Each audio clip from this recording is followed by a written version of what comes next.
Welcome to MPC. Today we're adding a remote start into a 2019 Ram 1500 truck with push-to-start ignition. The remote start is activated by pressing lock, unlock, then lock again on your factory fob. If you have a Ram 2500, 3500, or 4500, the installation is almost identical.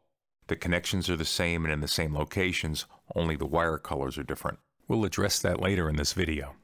The kit comes with a T-harness for a quick and easy installation. You'll need to remove the plastic from under the steering wheel to gain access to the back of the push-to-start button. Be careful when removing the panels that you don't scratch or break the plastic or any of the clips. Also be careful that you route the wires so that they're out of the way of any moving parts. There are two 7mm screws that you'll need to remove in order to remove this panel. Once the screws are out, give a tug on the panel and it will unsnap. Reach up to the back of the push-to-start button and press on the release tab on the factory connector. Then unplug the connector. Plug in the female end of the T-harness. Then plug the male end of the T-harness into the back of the push-to-start button. Now we need to get access to the CAN wires. They're located behind the side dash panel. Use a plastic panel popper to remove the side panel and it won't leave any scratches. You'll see the black and green CAN junction box clipped onto a metal bracket.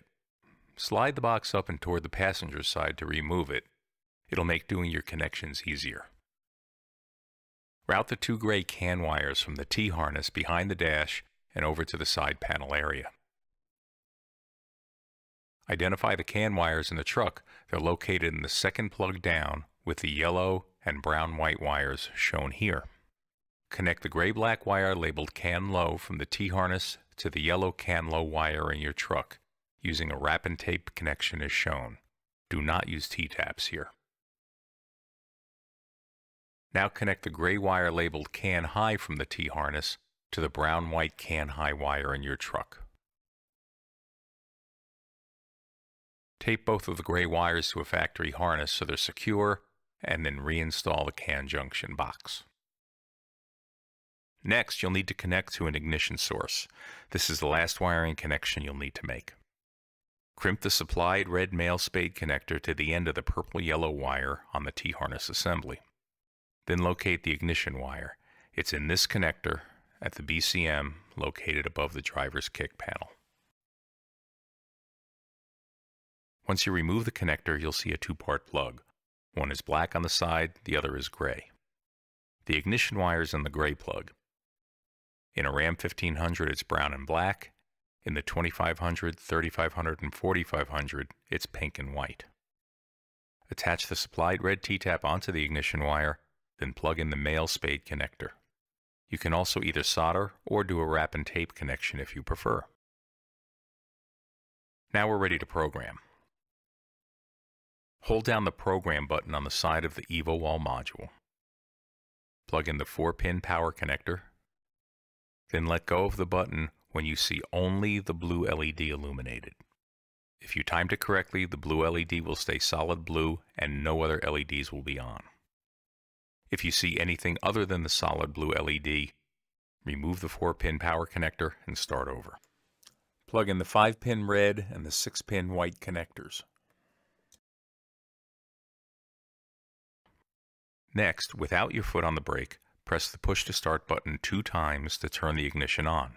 Now press and release the program button on the EvoWall 1 time. The blue LED will turn off, then after a few seconds it will flash rapidly. Foot on the brake, press the push-to-start button 1 time to turn the ignition off. The blue LED will turn off, and then the yellow and red LEDs will flash alternately. Remove the connectors from the EvoWall with the 4-pin connector coming out last. Now you're ready to take the EvoWall to your computer. If you haven't already, download, install, and register the FlashLink Manager software onto your computer. Open the software, plug in the USB connector included with the kit, and plug the updater into the end of the USB cable. Then plug in the EvoWall. Once all the EvoWall settings are loaded, click on the Decryptor tab. Click Send Data, and then wait while this process takes place. Once completed, the Evo All will update and reboot. Programming is now complete. Unplug the Evo All from your computer and then plug it into your vehicle with the 4-pin connector going in first. Now we'll test the system. Make sure all the doors in the hood are closed, then press the lock button on your factory remote 3 times with about a 1-second pause in between the presses. A few seconds later, the instrument gauges will turn on, and a few seconds after that, your truck will start. To shut down the system, press the lock button again 3 times, or unlock the doors and press the brake pedal. Once you test the system, you're ready to button it up. Find a place under the dash to stow the module, making sure that the harness does not interfere with any moving parts. You can use the zip ties included in your kit to secure them. Then reassemble the panels.